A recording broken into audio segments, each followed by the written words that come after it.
Start చేయమని చేస్తాను. నువ్వు స్టాప్ చేస్తే అందరూ నా హృదయపూర్వక ధన్యవాదాలు తెలియజేస్తా ఉన్నాను. రోజు ఒక సంఘటన ఆదంలో జరుగుతూనే ఉంటుంది. ప్రజలు మార్పు కావాలనుకుంటే ఈ మార్పు అడగలేదు, ఈ విధంగా మార్పు చేస్తారని చెప్పేసి కూడా ఊహించుకోలేదు ప్రజలంతా కూడా. ఇప్పుడు ఎట్లా అయిపోయిందంటే ఆస్తుల్ని కాపాడుకునే దానికే సరిపోయే పరిస్థితి. ఎక్కడ పనులు చేసుకునే పని లేదు. ఇప్పుడు రోజు ఆన్లైన్లో చూసుకోవాలా, లేకపోతే వారం కోసం ఆన్లైన్లో చూసుకోవాలా. ఆ పరిస్థితి ఆదంలో వచ్చిందని చెప్పేసి కూడా ఆయన చెప్పడం జరుగుతూ ఉంది. ఎందుకంటే మార్పులోన ఈరోజు ప్రజలు ఆలోచిస్తూ ఉన్నారు. రేషన్ కార్డు ఆధార్ కార్డు మార్చి ఎట్లా చేయాలని చెప్పేసి దోచుకోవాలని చెప్పేసి ఒక మార్పు, బతికున్నవాడిని చంపి డెత్ సర్టిఫికేట్లు తెచ్చి ఆ రకంగా కూడా ఫ్యామిలీ సర్టిఫికేట్లు తెచ్చుకొని ఇదొక మార్పు ఆదంలో. అంటే ఈ విధంగా ఆదంలో జరిగేదానికి కారకులు ఎవరు అందరూ తెలుసు. మనం చెప్పే పనే లేదు ప్రజలకంతా కూడా. ఏ విధంగా ఆలోచించినా కూడా ఈరోజు ఉండే పరిస్థితుల్లో ఏం జరుగుతా ఉన్నది కూడా ప్రజలు గమనించాలని చెప్పేసి కూడా నేను కోరుకోవడం జరుగుతూ ఉంది. ఎన్నో మా మీద ఆరోపణలు చేశారు అప్పుడు గతంలో, ఒక్కటి కూడా ఇంతవరకు నిరూపించే పరిస్థితి లేదు. అంతా కూడా ఇంకా 4 ఏళ్ళ టైం ఉంది. ఎందుకంటే తప్పులు జరిగినాయి, మా దాంట్లో కూడా తప్పులు జరిగినాయి, కానీ ఈ రకంగా చేయలే. లావాదేవీల్లో అంతే, ఏదైనా ఉన్నా కూడా ల్యాండ్ కొన్నాక లావాదేవీల్లో త్వరగా ఇవ్వకపోతే వాళ్ళని బాధ పెట్టినారు కాబట్టి బాధపడించచ్చేమో, కానీ మళ్ళీ ఈ రకంగా దోపిడీ చేస్తామంటే ఏమి అర్థం కాని పరిస్థితి ఉంది ఆదంలో. ఈ కూటమి ప్రభుత్వం వచ్చినప్పటి నుంచి కూడా రాష్ట్రంలోనే, ఆదంలోనే కాకుండా రాష్ట్రంలోనే ఈ పరిస్థితులు జరుగుతూ ఉన్నాయి. దీనికి అంతు లేదో అద్దు లేదనిపిస్తామని చూస్తూ ఉంటే. ఏ రకంగా అయినా దోపిడీ చేయాలని చెప్పే పరిస్థితే కనపడతా ఉందని చెప్పేసి ప్రజలు కూడా తెలుసుకుంటా ఉన్నారు. ఇప్పుడు అనుకుంటా ఉన్నారు మేము తప్పు చేశామే అనే ఆలోచన వాళ్ళు వచ్చింది, అది సంతోషపడతా ఉన్నాం. ఏ విధంగా ఈ కూటమి అభ్యర్థి గెలిచినటువంటి ఎమ్మెల్యే గారు ఆ రోజు ఏమన్నాడు, ఏదైనా తప్పు జరిగితే తోలు తీస్తానన్న పరిస్థితి మనం చూసాం. వాళ్ళు ఎన్నుకున్న వాళ్ళే ఈరోజు ఈ ఆధార్ కార్డు మార్చి చేసే పరిస్థితి చూశాడు, తోలు తీసిందేం లేదు. ఇది కూడా వాళ్ళ ప్రోత్సాహం లేదే ఈ రకంగా జరగదు. ఇంత ధైర్యంగా ఆదంలోన ఈ రకంగా చేస్తూ ఉన్నా అంటే ఎవరు కారకులని కూడా ప్రజలు గమనిస్తూ ఉన్నారని చెప్పేసి కూడా తెలియజేస్తూ ఉన్నాం. ఏదున్నా కూడా ప్రజలు గమనించాలా.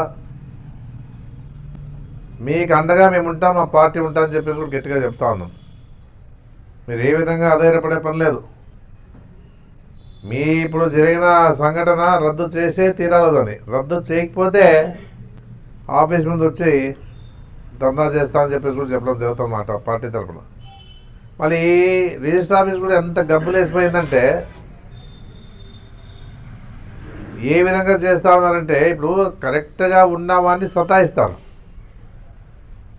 ఎప్పుడో డెత్ సర్టిఫికేట్ తెచ్చినాడు, ఫ్యామిలీ సర్టిఫికేట్ ఏ విధంగా తెచ్చారు, ఏ విధంగా జరుగుతూ ఉంది అనేది కూడా ఆలోచించకుండా ఈరోజు రిజిస్టర్ ఆఫీస్లో కూడా ఈ విధంగా తారుమారు చేస్తూ ఉన్నారంటేనే ఏం పరిస్థితి అని చెప్పేసి కూడా ఆలోచన చేయాలి. ప్రతి పార్టీ నాయకుడు కూడా, ప్రతి పార్టీ వాళ్ళు ఆలోచన చేయాలి.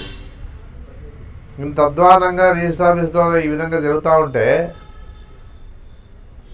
అధికారంలో ఉన్నటువంటి కూటమి ప్రభుత్వం వాళ్ళు ఏం చేస్తూ ఉంది, ఏం క్వశ్చన్ చేస్తూ ఉన్నారు వాళ్ళని, ఈ విధంగా ఎందుకు జరుగుతూ ఉందంటే వాళ్ళే దొంగ అన్నట్లుగా ఉందనేది కూడా నేను చెప్పడం జరుగుతూ ఉంది. మళ్ళీ ఈ పరిస్థితుల్లో ఏదో వాళ్ళ నాయన వాళ్ళ ఆస్తులో వాళ్ళ తాత వాళ్ళ ఆస్తులో ఉన్న పరిస్థితుల్లో రోజు కూడా నేను ఒకటే చెప్తా ఉన్నాను ప్రజలకంతా కూడా, ఉన్న ఆస్తులు ఎవరికైతే ఉన్నాయో వాళ్ళందరూ చెప్తా ఉన్నాను, వీక్లీ వన్స్ అన్నా ఆన్లైన్లో చూసుకోండి అని చెప్పేసి చెప్పడం జరుగుతూ ఉంది. వాళ్ళకంతా కూడా కాస్ట్లీ ల్యాండ్స్ మీదే ఈరోజు గురి పడింది. అది గమనించాలని చెప్పేసి చెప్పడం జరుగుతూ ఉంది. ఎందుకంటే మెత్తనోడు ఎవరైతే చేతగానోడు ఉంటాడో వాళ్ళంతా కూడా దోపిడీ చేసేందుకు ప్రయత్నం చేస్తూ ఉన్నారు అనేది కూడా అర్థమవుతా ఉంది మనకి. ఏదున్నా ఒకటే చెప్తా ఉన్నా ప్రజలకి, మా పార్టీ పరంగా ఇంకా మిగతా పార్టీ కమ్యూనిస్ట్ పార్టీలు కూడా ఉన్నాయి, దీని మీద ప్రతి వారు స్పందించాలా. లాస్ట్ టైం ఆధార్ కార్డు మార్చినప్పుడే అందరూ స్పందించినారు, ఈసారి కూడా స్పందించి ఎవరైతే ఓనర్లు ఉన్నారో వాళ్ళకంతా కూడా మద్దతుగా మనమంతా ఉండాలని చెప్పేసి కూడా నేను చెప్పడం జరుగుతూ ఉంది. ఇవే కాకుండా ఎన్నో సంఘటనలు జరుగుతూ ఉన్నాయి, ఇంకా బయటకు ఉన్నాయి, వస్తాయి, ఏం రాకుండా పోదు ఇవన్నీ కూడా. ఈ కూటమి వాళ్ళు కూడా మాట్లాడరు, దీని మీద స్పందించాలి, వెంటనే రద్దు చేయాలి దాన్ని. ఆ రోజు ఏ విధంగా ఆధార్ కార్డు మార్చి చెప్పినారో రద్దు చేసినారో ఇమ్మీడియట్గా దీన్ని కూడా రద్దు చేయాలని చెప్పేసి కూడా మా పార్టీ తరఫున గట్టిగా అడుగుతా ఉన్నాం. ఇలాంటి సంఘటనలు జరిగి ఎవరికైనా అన్యాయం జరిగితే ఎప్పుడు కూడా మా పార్టీ అండగా ఉంటుందని కూడా గట్టిగా చెప్పగలుగుతా ఉన్నాం. ఏదన్నా ఇప్పుడే 7 నెలలు అయింది కాబట్టి ఇంకా 4 ఏళ్ళు ఈ ప్రభుత్వాన్ని మనం మోయాల్సిందే, మన భుజాల మీద మోయాల్సిందే, తప్పదు. ఎందుకంటే ఆ రోజుల్లో జగన్మోహన్ రెడ్డి గారు కూడా ఇచ్చిన మాట ప్రకారంగా ప్రతి విషయంలోనూ ఆయన తూచా తప్పకుండా సాయం చేసే పరిస్థితి ఉంది, అది అందరూ తెలుసు. ఈరోజు ఉండే పరిస్థితుల్లో మనం చూస్తూ ఉన్నాం, ఇచ్చిన హామీలు కూడా నెరవేర్చలేని పరిస్థితిలో ఈ ప్రభుత్వం, కూట ప్రభుత్వం ఉంది. జీతాలు చెల్లించలేని పరిస్థితి కూడా ఉంది ఈరోజు. ఎందుకంటే టీచర్లంతా కూడా అడుగుతూ ఉన్నారు, మీకు ఓటేసిన దానికి మన గుణపాఠం ఇదేం చెప్పేసి కూడా చెప్పడం జరుగుతూ ఉంది. ఏ స్కీమ్ కూడా అమలు చేయకుండానే దాదాపుగా 1,00,000 కోట్లు ఈ రోజుకి అప్పు తీసుకున్నాడంటే లెక్క వేసుకోవాలని చెప్పేసి కూడా నేను కోరుతా ఉన్నాను. ఇది ప్రతి వారు గమనించాల. మరి ఆ జగన్మోహన్ రెడ్డి గారు ఆ రోజుల్లో ఎట్లా చేస్తా ఉందో నాకు తెలియదు. ఏదో 1-2 తప్పులు జరిగింటే అంతే, నేను చెప్పడం జరుగుతూ ఉంది. డెవలప్మెంట్లో మాత్రం నాడు నేడు కింద స్కూళ్ళు కానీ హాస్పిటల్స్ కానీ ఇంకా ఇచ్చిన హామీలు నెరవేర్చే విషయంలో కానీ ఓడరేవులు కూడా అంటే ఆదాయం సమకూర్చుకునేదానికి ఓడరేవులు డెవలప్మెంట్ చేసే దాంట్లో కానీ 17 మెడికల్ కాలేజ్ ఎప్పుడు కూడా ఇంతవరకు 17 మెడికల్ కాలేజ్ ఎప్పుడు ఈ పరిస్థితిలో కూడా ఈరోజు చర్చించే విషయంలో కానీ మనం చూసాం.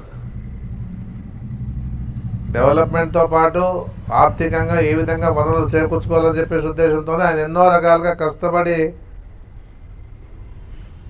కొన్ని చేయకపోయినా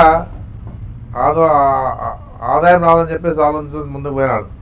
ఇప్పుడు ఏం జరుగుతామని పేదవానికి అన్యాయం జరుగుతూ ఉంది. ఎందుకంటే ఇవన్నీ